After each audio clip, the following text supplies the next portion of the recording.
യുദ്ധം നീണ്ടു നിൽക്കില്ല എന്ന് തന്നെ നമ്മൾ കരുതുന്നു. ഇതൊരു യുദ്ധമല്ല, വെറും ഭയപ്പെടുത്തൽ എന്ന നിലയിൽ മാത്രം ഒതുങ്ങി നിൽക്കട്ടെ എന്നും നമ്മൾ ആഗ്രഹിക്കുന്നു. ചർച്ചയ്ക്ക് തയ്യാറാണെന്ന് ഇറാൻ അറിയിച്ചിട്ടുണ്ട്. ഒമാൻ മധ്യസ്ഥം വഹിക്കാമെന്നും പറഞ്ഞിട്ടുണ്ട്. ഇതുമായി ബന്ധപ്പെട്ട കാര്യങ്ങൾ എപ്പോഴായിരിക്കും ഉണ്ടാവുക? ഇറാൻ എന്ത് നിലപാടിലൂടെയായിരിക്കും മുന്നോട്ട് പോകാൻ സാധ്യത?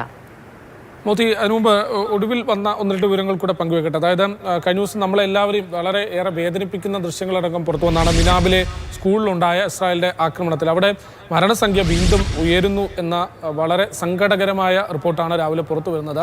180 കുട്ടികൾ, അവിടെ മരിച്ച കുട്ടികളുടെ എണ്ണം 180 എന്ന ഒരു വേദനിപ്പിക്കുന്ന ഒരു വാർത്തയാണ് ആദ്യം പങ്കുവെക്കാനുള്ളത്. 180 പിഞ്ചു കുഞ്ഞുങ്ങളാണ് നിരപരാധികളായ, ഒരുപക്ഷെ ഒന്നും അറിയാതെ എന്തിനു വേണ്ടിയാണ് ഈ സംഘർഷമെന്നോ യുദ്ധമെന്നോ ഒന്നും പോലും അറിയാത്ത നിഷ്കളങ്കമായ 180 കുഞ്ഞുങ്ങളാണ് അമിനാബിൽ ജീവൻ പൊലിഞ്ഞത് ഇസ്രായേലിൻ്റെ ആക്രമണത്തിൽ. ആ വളരെ വേദനിപ്പിക്കുന്ന വാർത്ത കൂടെ അപ്ഡേറ്റ് ആയി ഇപ്പോൾ പുറത്തു വന്നിട്ടുണ്ട്. അതുകൂടെ പങ്കുവെക്കട്ടെ മോത്തി. ശരി അശ്വജിത്ത്, ഈ സമാധാനത്തിലേക്കുള്ള ചർച്ചകളൊക്കെ എങ്ങനെയായിരിക്കും മുന്നോട്ട് പോവുക? ഇറാന്റെ നിലപാട് എന്തായിരിക്കും അശ്വജിത്ത്? അതൊരു വലിയൊരു സമാധാന ശ്രമം വളരെ പ്രധാനമാണ് ഈ ഘട്ടത്തിൽ എന്നതിൽ തർക്കമില്ല. പ്രത്യേകിച്ച് ലോകത്തിൻ്റെ തന്നെ, പ്രത്യേകിച്ച് ഏഷ്യയുടെ അല്ലെങ്കിൽ ലോകത്തിൻ്റെ തന്നെ സാമ്പത്തികമായും സാമൂഹികമായൊക്കെ വലിയ തോതിൽ ഇത് വലിയ ചലനങ്ങൾ ഉണ്ടാക്കുന്നുണ്ട്, പ്രത്യാഘാതങ്ങൾ ഉണ്ടാക്കുന്നുണ്ട്, ഇമ്പാക്റ്റ് ഉണ്ടാക്കുന്നുണ്ട്. അതുകൊണ്ട് തന്നെ എത്രയും പെട്ടെന്ന് ഇതിനൊരു പരിഹാരം കാണണം എന്നതിൽ ഒരു തർക്കവുമില്ല.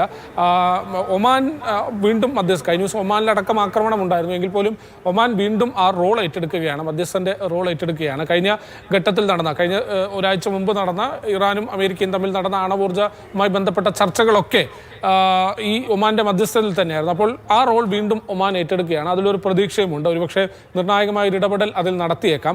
മാത്രമല്ല, ഇപ്പോൾ പുറത്തു വന്ന മറ്റു ഒരു റിപ്പോർട്ട് പ്രകാരം അമേരിക്കയുടെ വൈറ്റ് ഹൗസിലെ ഒരു ഉദ്യോഗസ്ഥനെ ഉദ്ധരിച്ചുകൊണ്ട് അന്താരാഷ്ട്ര വാർത്താ ഏജൻസി റിപ്പോർട്ട് ചെയ്യുന്നത് ചർച്ചകൾക്ക് ട്രംപ് തയ്യാറാണ് എന്നതാണ്. അതൊരു സൂചന തന്നെയാണ്. തീർച്ചയായിട്ടും ഈ മധ്യസ്ഥ ശ്രമങ്ങൾ പുരോഗമിക്കുന്നു, അല്ലെങ്കിൽ മധ്യസ്ഥ ശ്രമങ്ങൾക്ക് തുടക്കമിടുന്നു എന്നതിനിടെ വരുന്ന ഈ സ്റ്റേറ്റ്മെന്റ് വളരെ പ്രധാനമാണ്.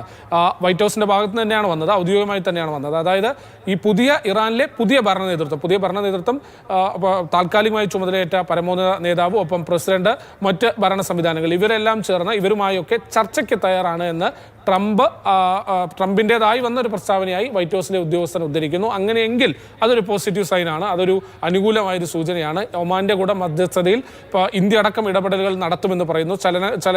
ഇന്ത്യക്കടക്കം അതിലൊരു സ്വാധീനം ചെലുത്താൻ കഴിയുമെന്ന് പറയുന്നു. ഇത്തരത്തിൽ ഒരു അനുകൂലമായൊരു സാഹചര്യം ഇന്ന് പുലർച്ചയോടുകൂടി അല്ലെങ്കിൽ ഇന്ന് രാവിലെയോടുകൂടി ഉരുത്തിരിഞ്ഞു വരുന്നുണ്ട്.